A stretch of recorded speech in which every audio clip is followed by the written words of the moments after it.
a blast. And the more you see a reliever in a series, the better chances start going to the hitter. And you saw he knew right away. Everybody in this crowd knew right away. And unfortunately, Alvarado knew right away. You're not supposed to be able to hit him up there. No. I didn't think that was possible. Hello and welcome back to Bookish, and welcome to my Saturday Hodgepodge, my weekly wrap-up of all things booktube, bookish, anything else I want to talk about. And of course, the first thing I want to point out is that the Astros won the World Series. Astros are my oldest favorite team, if that makes sense. The team I've been rooting for the longest in my life. The first sports team I really was, consider myself a big fan of. The first sporting event I went to, professional sporting event I went to, was a Astros game on one of my birthdays. I've been an Astros fan for a long time. And we didn't win that other World Series, but most of the world thinks of that World Series as being tainted by the cheating scandal. And to a certain extent I do too. So this one was a real relief to win this one with no rumors of cheating, and fingers crossed nothing like that comes out. And it was a really exciting series. And so I didn't think I could go without mentioning that on my channel. As I said earlier in the scroll, sorry to Mark Nash, who is a Phillies fan, but a really great series, a lot of really exciting baseball played, and I know for some people they don't think that's actually possible, exciting baseball. But anyway, I did want to mention that. Real quick, this probably won't be a very long video today.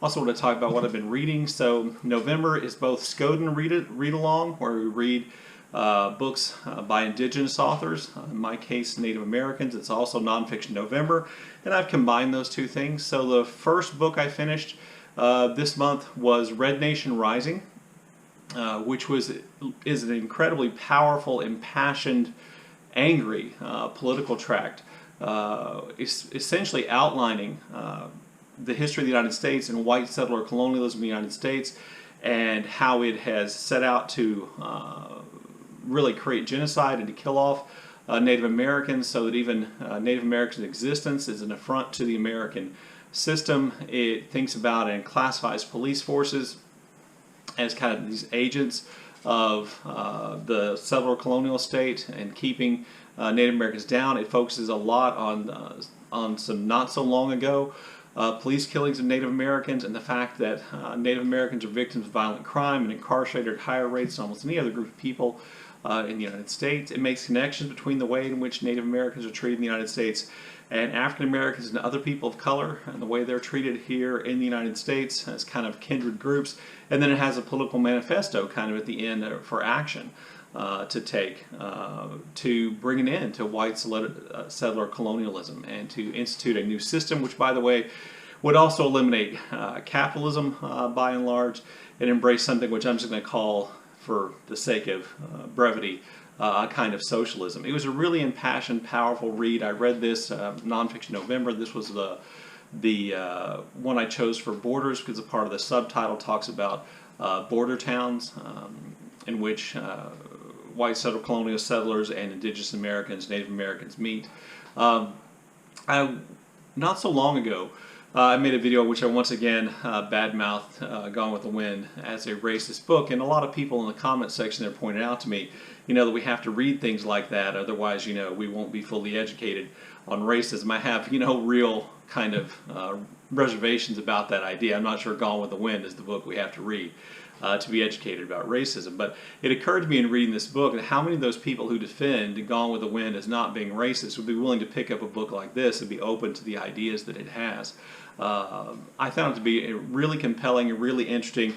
I don't think it's a book that's necessarily targeted at me, even though I think that it's really valuable for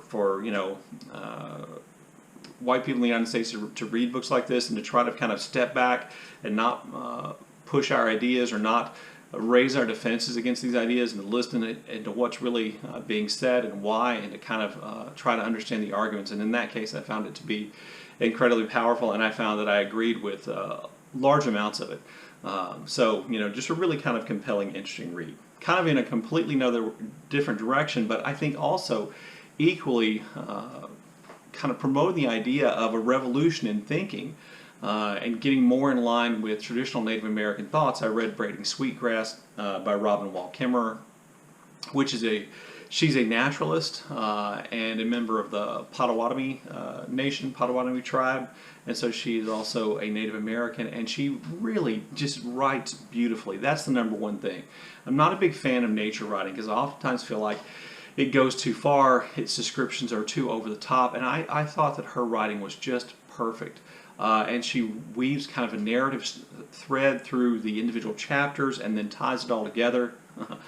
Pun not intended there with Braiding Sweetgrass. It ties it all together in kind of a whole thematic idea that we go back to, or we achieve a different way of looking at the relationship between people and the planet Earth. That rather than us looking at the planet and all the things here as things for us to manage, things for us to extract, things for us to build things out of, to look more at the planet in a reciprocal way, that we have to live with the planet, with the plants and animals, and to treat them with more respect, and to stop taking more than we need, and to start, giving things back. And it really is an incredibly powerful book in that respect, and beautifully written. And it tells just kind of, I think, beautiful stories. I just really was impressed with it. I can't imagine there being another nonfiction book that I've read this year or that I will read this year that will knock this one off my top spot, which, is pretty unusual for me. But I really did think that the book was great. And I've also started reading River of the Gods by one of my favorite popular historians, Candice Millard. River of the Gods essentially tells the story of Sir Richard Francis Burton's expedition to find the source of the White Nile and go to Lake Tanganyika in eastern Africa.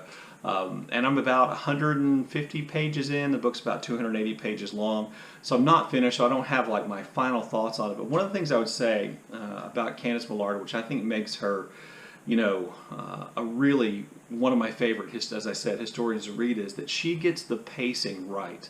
One problem I think that a lot of people have with nonfiction is that they feel like that it's boring, that there are too many details, and she's able to weave details in with her story and the narrative of her story and get the pacing just exactly right so that you're kind of carried along as you would be with a work of fiction. Now, I did think it was interesting that this is the book I picked up right after reading two books by Native Americans, because this is a book clearly in some ways making Richard Francis Burton, Richard Burton, and his and the other Englishmen who went on his expedition to find the source of the White Nile. It clearly is making them heroes, and kind of the way in which traditional history written about white men does. And I think it was interesting that the juxtaposition here of these men clearly representing colonial powers and colonial interests, and looking for resources for England or from Great Britain in kind of an exploitative way. And even though Millard is honest about the racism of Burton and the other people along with him, and she addresses it directly, she only really addresses it once, and then there are other things she introduces to kind of, I think, blunt the edge of that, which may be fair and may not be fair. Like I said, I'll withhold judgment until I get to the end, but I did think the juxtaposition there was really interesting.